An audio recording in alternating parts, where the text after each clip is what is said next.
When I walked into my American literature class this semester, I was more comfortable than last semester. I wasn't just trying to survive anymore. I was trying to understand. And the topic that day, freedom, felt heavier, richer, more complicated than it did when I first arrived in the US. Professor Harris wrote the same word he had written last year, freedom. Not a definition, not a quote, just the word. Then he turned to us and said, "Tell me what freedom feels like to you." My classmates spoke so casually. Freedom is choosing my major. Freedom is leaving home at 18.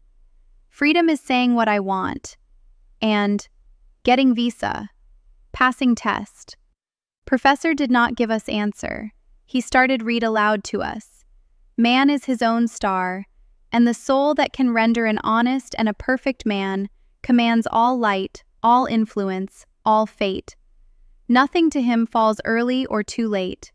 Our acts our angels are, or good or ill, our fatal shadows that walk by us still. This was our beginning study of Ralph Waldo Emerson's self-reliance.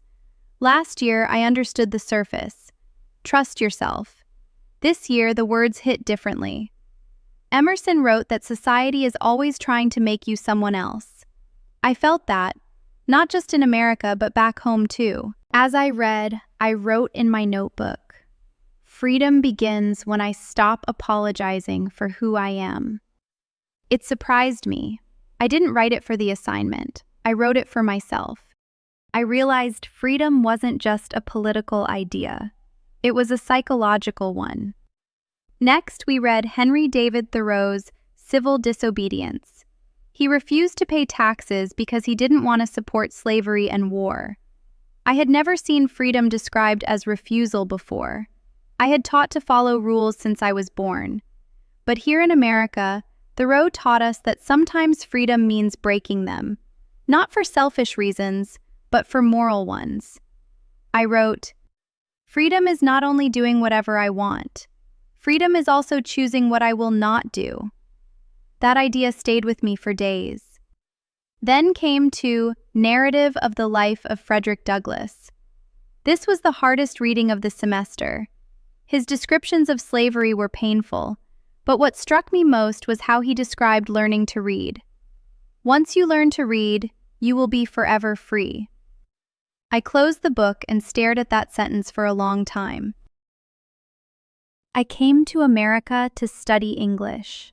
I thought it was just a major, but Douglass made me realize that language itself is a form of freedom, the ability to name your world, your pain, your hope. Freedom is literacy. Freedom is voice. I felt proud of how hard I had worked to learn English. Professor Harris asked us again what freedom meant. Now, after Emerson, Thoreau, and Douglass, I felt something deeper. So I said, freedom is the courage to define myself and the responsibility to live with that definition. The room went quiet, not because I was foreign, but because I had said something true. I felt it. Later that week, I sat in the campus cafe writing my reflection essay. Outside, students laughed, cars passed, and the world felt big and open. I wrote, "Freedom is not loud. It is the quiet moment when I choose my own story instead of waiting for someone else to write it for me." In my first year, I waited for permission. From teachers, from classmates, from my parents, from the world.